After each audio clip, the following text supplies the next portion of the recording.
Alors, je prends, vous me posez la question, mais pourquoi il est intéressé à ça? C'est quand même une production agricole, le chanvre. Hein. C'est ça. Et ça pourrait être un énorme marché. Alors, le monsieur me dit, en fin de compte, tout ça c'est produit à l'étranger. Ça pourrait être une production, bon, vous direz, pour l'industriel, ça va rester. Oui, mais ça sera un marché au plus bas. Agroalimentaire, ça sera au plus bas. Ouais. Parce que l'agroalimentaire ne va pas vouloir une qualité exceptionnelle, donc ça, ça vaut. Tandis que là, il faut une qualité. Là, enfin, pour ma part, dans mes boutiques, je veux de la qualité. Parce qu'on a des fleurs beaucoup moins chères, hein, qui viennent d'Italie par exemple. Moi je veux de la qualité. Après, on voit la qualité d'une fleur. Ça se voit, esthétiquement parlant, déjà c'est très compact, et c'est plutôt collant, assez collant, et ça sent. Une fleur, au début j'ai commencé avec des fleurs italiennes, c'est beaucoup plus aérien. Et là ils viennent de où? Suisse. C'est les meilleurs, les Suisses. Les Israéliens commencent à arriver très fort sur le marché aussi, mais les Suisses sont pour l'instant, ils ont 15 ans d'avance sur nous. En tout cas, ce que j'ai bien compris, c'est qu'on n'était pas dans le dur comme avec le cannabis. Ah non, pas du tout.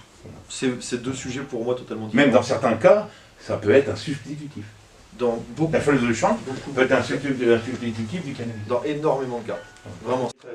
Ou une exploitation qui est positive ou qui est négative. Donc à l'avenir, on a tous ces sujets avec l'agriculture de conservation où on ne laboure plus parce qu'il faut. Voilà, tout ça, ça bouge. Comme disait Dylan, c'est 3 récoltes par an. Donc oui. C'est hyper important, c'est super intéressant comme sujet déjà, le CBD en soi, la plante. Moins connaître à quoi ça ressemble. Bien sûr. Jamais j'imaginais que ça avait une senteur aussi forte, le chanvre là. Vous avez vu comment ça picolait ce truc-là? Un truc de fou, hein. Et sentez d'ici.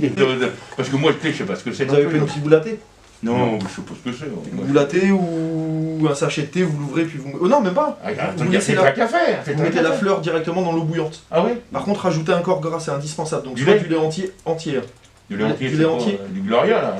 Vraiment du lait entier parce que du lait demi-écrémé c'est plus d'eau qu'autre chose, donc c'est pas assez gras. Ou voilà ce que j'allais vous dire, vraiment une noisette de beurre, moi c'est ce que je fais. Parce que sans le corps gras, la molécule de CBD va rester accrochée sur la fleur. Bon, et c'est ce soir qu'il faut de préférence, c'est mieux. Et avec ça, on est sûr de dormir. Ah, vous allez beaucoup mieux dormir.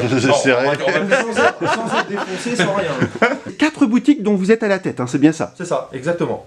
Vous en avez une à Montdidier, une à donc là où on est, vous en avez une à Bresles, une à Breteuil et une à Saint-Just. Et c'est 4 emplois sur l'ensemble des boutiques? C'est ça, 4 emplois dont moi. Avec des emplois donc qui sont clairement menacés au regard de ce qui se passe. C'est 4 CDI, enfin 3 CDI et moi en tant que salarié entrepreneur.